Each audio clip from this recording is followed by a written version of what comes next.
My mother-in-law surprised me by saying that she and my husband are moving out, leaving me to take care of my father-in-law forever. It shocked me. It basically means she's supporting my husband, who's having an affair. They plan to live with his mistress, where my father-in-law, who needs care, also lives. Despite this, they're ignoring his needs. I'm angry at their actions, but I can't just leave my father-in-law alone. Then, unexpectedly, my father-in-law stands up, breaking his wheelchair-bound state. Let me introduce myself. I'm Linda, almost 30 years old, married to Tom for 3 years. We used to enjoy each other's company, but lately, things have felt dull. Maybe it's what they call being too comfortable. We've settled into a routine, but it feels repetitive. About a year ago, Tom's work got busier, and he started going on business trips, which never happened before. Although he provides for us financially, and I have a job too, I can't shake the feeling that something's wrong. Even when he's home, our connection seems strained. Others might think we've fallen out of love. But that's not the end of the story. For us, this was just how our marriage worked. Even though every day felt the same, it was normal for us. Then, one day, I came home from work to find my husband there, much earlier than usual. He usually never gets home before 10 p.m., but it was only 7 p.m. "Welcome home," he said, which was odd. So, I asked him why he was home so early. He explained that his dad had been in an accident at work and was in the hospital. Apparently, his dad's car was hit by another car running a red light, leaving him paralyzed in both legs and one arm. Thankfully, his life wasn't in danger, but he'd have to use a wheelchair from now on. It was devastating news.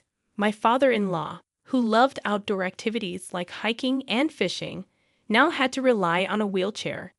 He was always so helpful and treated me like his own daughter.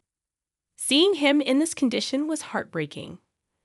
My husband's mom called him about the accident since he works for a different company than his dad. He's frustrated because he can't visit his dad right away. And I'm saddened by the fact that such a kind man ended up in a wheelchair because of an accident. But there was no time to be shocked. He looked me in the eyes and said, "Linda, Mom has a favor to ask about Dad." "What did she ask?" I replied. "She's asking if we can help take care of him together." Take care of Dad together. Yeah, Mom's getting older, and it might be tough for her to do it alone. So she thinks it would be a big help if we both chip in. So, basically, we have to move to your parents' house? Yeah, we'll have to. There's enough space for us there. Is that okay? I couldn't answer. I cared a lot about my father-in-law, and I loved him. But agreeing to suddenly take on caregiving, something I'd never done before, was difficult. "I know it's new and tough," my husband said, holding my hand. "But if we leave it all to Mom, she might struggle too. Please, Linda, I know it's hard, but if we work together, we can do it." "It's going to be hard," I replied, "but I have a job too." "I want you to quit your job and focus on caring for Dad with Mom. I'll take care of the expenses." "Quit my job?" I was taken aback. "Yes, I'll support you financially. Dad in his wheelchair and Mom need your help." Seeing him so desperate, it was hard to refuse, so I quit my job as he suggested and started caring for my father-in-law. As time passed, one evening during dinner, my husband suddenly stood up. "I decided to take over Dad's company and become the president," he announced. My father-in-law was surprised but inwardly pleased. With tears in his eyes, he said, "Tom, I can't believe you do this. You always said you wouldn't work at my company." I was just embarrassed. "But in this condition, I can't leave the company alone, can I?" "Thank you," my father-in-law said, relieved. I was worried about the future of the company. "I'm glad to leave it in trusted hands." But when Tom said, "I want to leave it to you," my father-in-law replied, "I knew you'd say yes. I'll do my best as a son. Please create a good working environment for my employees," my father-in-law added. "Of course," Tom assured him. After this exchange, Tom became the president of his father's company, while his father-in-law took on the role of chairman. Despite the typical image of a chairman being associated with retirement, there was still a lot of work to be done. However, my father-in-law left the actual operation of the company in Tom's hands. Within just 2 months of taking over as president, Tom started coming home late every night. Initially, I thought it was because he was still getting used to the job, but it seemed strange to work overtime consistently for 2 months. Another reason for my suspicions arose from the smell Tom had when he returned home. One night, unable to sleep, I heard him come in. He smelled of soap, which was unusual. When I questioned him, he became defensive, blaming his late nights on taking over his father's business. But as he hurried to bed, I couldn't shake off my unease. His evasiveness only heightened my suspicions. When I tried to ask him more questions, he became irritated, brushing off my concerns. Something didn't add up, and I couldn't ignore it any longer. As I arrived home tired, I didn't mean to accuse him of anything. I was just curious. But Tom took it as an accusation of cheating. He argued that he's working hard every day so I can live comfortably.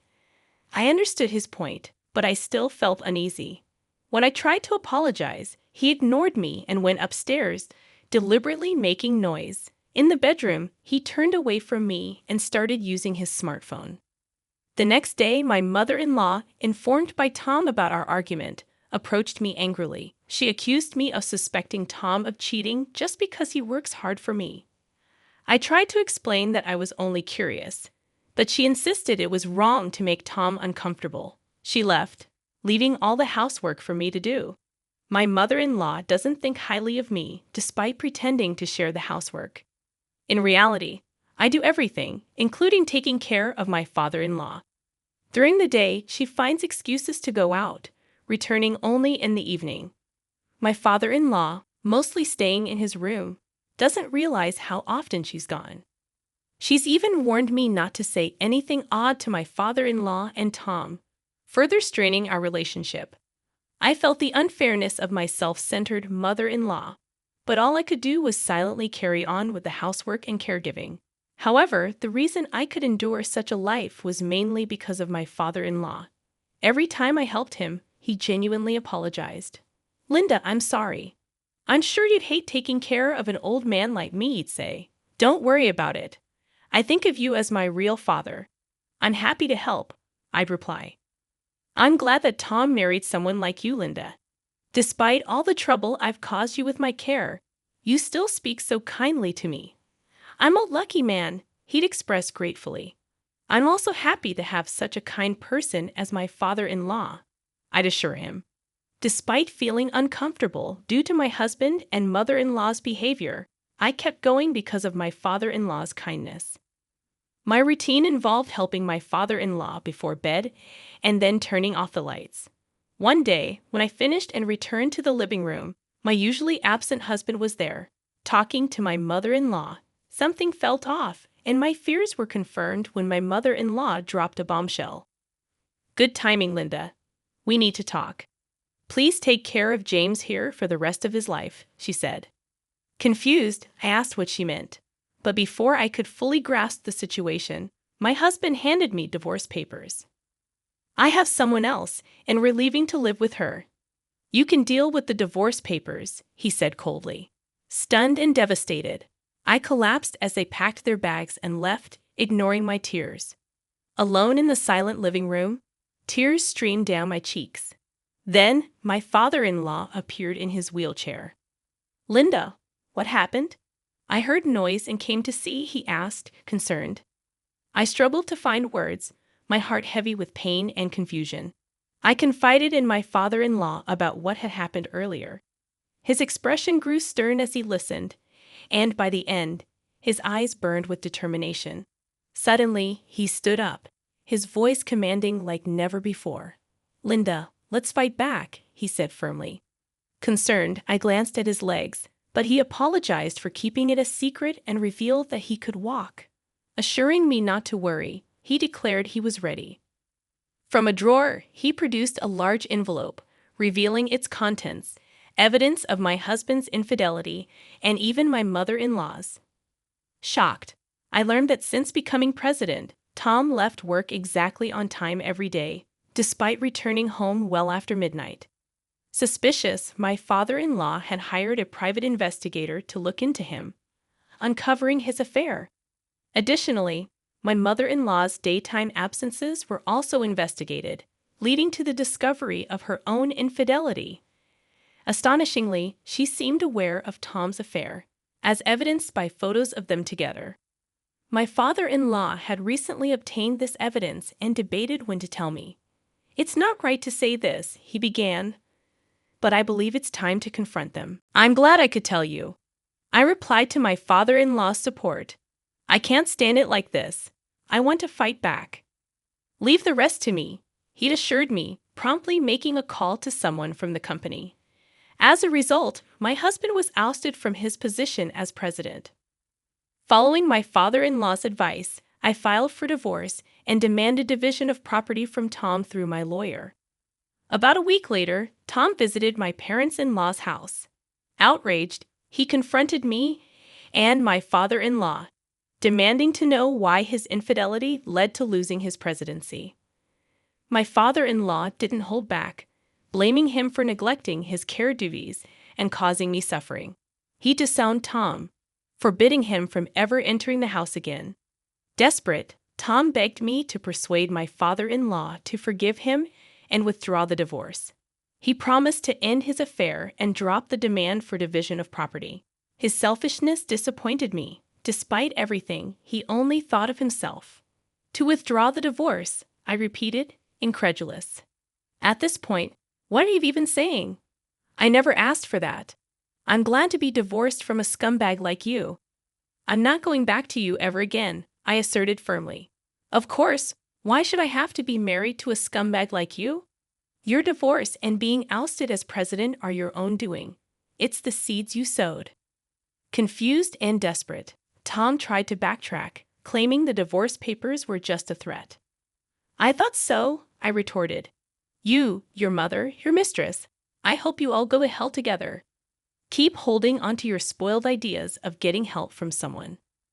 I chased him out of the front door, slamming it shut.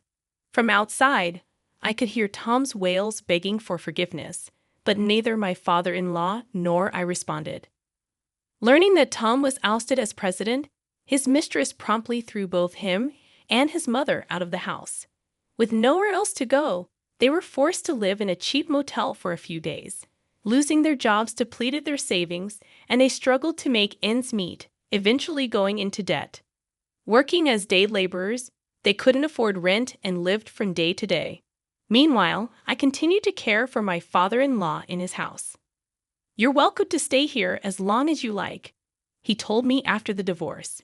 Grateful for his kindness, I decided to continue living with him. Recently, he started going to a senior daycare center, allowing me to work while he's out. Despite potential challenges in the future, I'm determined to do everything I can for him.